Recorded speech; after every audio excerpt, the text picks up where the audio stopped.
కడప జిల్లా అంటేనే నిత్యం కరువు, వలసలు, ఆత్మహత్యలకు నిలయంగా మారినటువంటి ఈ ప్రాంతంలో కనీసము ఉద్యోగ ఉపాధి అవకాశాలు కల్పించాలన్నటువంటి లక్ష్యంతో, సంకల్పంతో దివంగత ముఖ్యమంత్రి డాక్టర్ వైఎస్ రాజశేఖర రెడ్డి ప్రత్యక్షంగా 25,000 మందికి, పరోక్షంగా 1,00,000 మందికి ఉద్యోగ ఉపాధి అవకాశాలు కల్పించేటటువంటి ఉక్కు ఫ్యాక్టరీ నిర్మాణానికి శ్రీకారం చుట్టడం జరిగింది.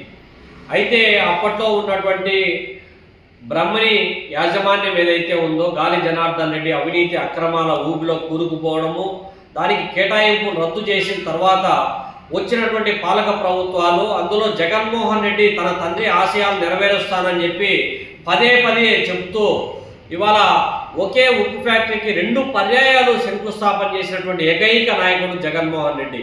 కానీ తన 5 సంవత్సరాల కాలంలో ఉక్కు ఫ్యాక్టరీ నిర్మాణానికి సంబంధించిన ఒక్క రాయి కూడా వేసినటువంటి దాఖలాలు లేవు.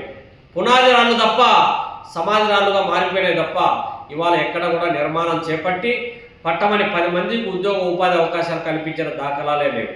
మరి ఇవాళ జగన్మోహన్ రెడ్డి యొక్క విధానాలు తన రాజకీయ సమాధికి తానే పేర్చుకున్నటువంటి సందర్భంలో ఇవాళ కడప జిల్లాలో కొత్తగా ఏర్పడినటువంటి కడప జిల్లాలో 7 అసెంబ్లీ నియోజకవర్గాలు ఉంటే అందులో 5 అసెంబ్లీ నియోజకవర్గాల్లో ఇవాళ తెలుగుదేశం పార్టీ, బీజేపీ కూటమికి అధికారం కడప జిల్లా ప్రజానీకం కట్టబెట్టారు.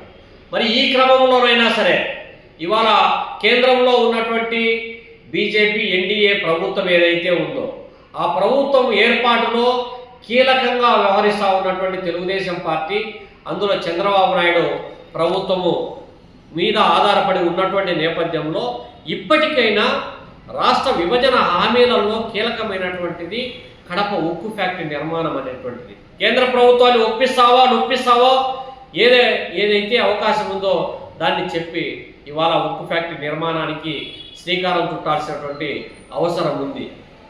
ఆ విధంగా చేసినప్పుడే రాయలసీమలో, అందులో కడప జిల్లాలో ఉన్నటువంటి అపోహలు ఇవాళ తొలగిపోయేటువంటి అవకాశం ఉందని చెప్పి ఈ సందర్భంగా కోరుతా ఉన్నాం. అట్లా కాని పక్షంలో మరోసారి ఉక్కు ఉద్యమానికి శ్రీకారం చుట్టాల్సి వస్తుందని చెప్పి కూడా ఈ సందర్భంగా తెలియజేస్తా ఉన్నాం.